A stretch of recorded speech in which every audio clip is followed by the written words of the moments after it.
ഡൽഹി സംസ്ഥാനത്തിന് കഴിഞ്ഞ 32 വർഷത്തെ ചരിത്രത്തിൽ 15 വർഷം ഭരിച്ച കോൺഗ്രസാണ് കൂടുതൽ അധികാരത്തിലിരുന്ന പാർട്ടി. പക്ഷേ ആ കോൺഗ്രസിന് കഴിഞ്ഞ തെരഞ്ഞെടുപ്പിൽ കിട്ടിയ വോട്ട് വിഹിതം 4.4% മാത്രമാണ്. ഇത്തവണ മെച്ചപ്പെട്ടില്ലെങ്കിൽ രാജ്യതലസ്ഥാനത്ത് അപ്രസക്തരാകുമെന്നാണ് സ്ഥിതി. ആം ആദ്മി പാർട്ടിയുമായി സഖ്യത്തിലായിട്ടും കഴിഞ്ഞ ലോക്സഭാ തെരഞ്ഞെടുപ്പിൽ ബിജെപിക്ക് മുന്നിൽ മൂക്കുകുത്തി വീഴുകയായിരുന്നു കോൺഗ്രസ്. കിട്ടിയ വോട്ട് വിഹിതം ആം ആദ്മി പാർട്ടിയുടെ കരുണയിൽ ആയിരുന്നില്ലെന്ന് തെളിയിക്കാൻ കോൺഗ്രസിനുള്ള അവസാന അവസരം കൂടിയാണ് ഈ നിയമസഭാ തെരഞ്ഞെടുപ്പ്.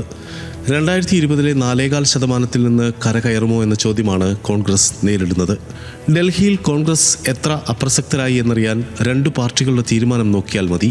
ഇന്ത്യയിലെ പ്രധാന കക്ഷികളായ സമാജ്വാദി പാർട്ടിയും തൃണമൂൽ കോൺഗ്രസും സഖ്യമുണ്ടാക്കിയത് കോൺഗ്രസുമായല്ല.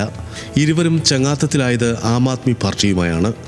2020 ഡൽഹിയിൽ 66 മണ്ഡലത്തിൽ മത്സരിച്ച കോൺഗ്രസിന് ആകെ കിട്ടിയത് 3,95,958 വോട്ടാണ്.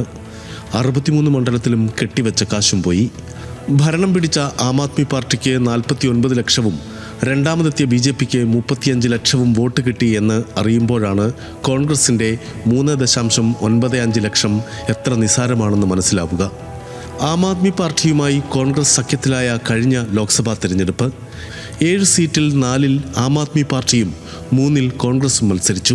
ആം ആദ്മി പാർട്ടിക്ക് 24%, കോൺഗ്രസിന് 19%-നടുത്തും വോട്ട് കിട്ടി.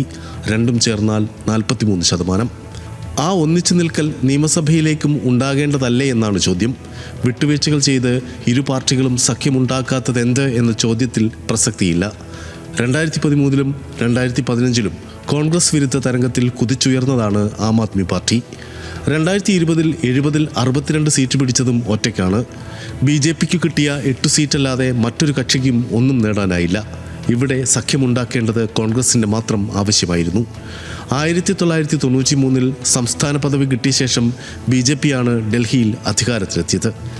1998 മുതൽ 15 വർഷം ഷീലാ ദീക്ഷിത്തിൽ നിന്ന് അധികാരം പിടിച്ച അരവിന്ദ് കെജ്രിവാൾ മറ്റൊരു 17 വർഷം തികയ്ക്കുമോ എന്ന ചോദ്യമാണ് ഇപ്പോൾ ഉയരുന്നത്. അതോ ബിജെപി 27 വർഷങ്ങൾക്ക് ശേഷം അധികാരത്തിലെത്തുമോ? ഇതിനപ്പുറം ചർച്ചകളിൽ പോലും ഇന്ന് കോൺഗ്രസില്ല. മത്സരം ബിജെപിയും കെജ്രിവാളും തമ്മിലാകുമ്പോൾ മഞ്ഞിൽ തണുത്തു വിറഞ്ഞു കിടക്കുകയാണ് കോൺഗ്രസിൻ്റെ പ്രചാരണ പരിപാടികൾ. Election desk, news Malayalam.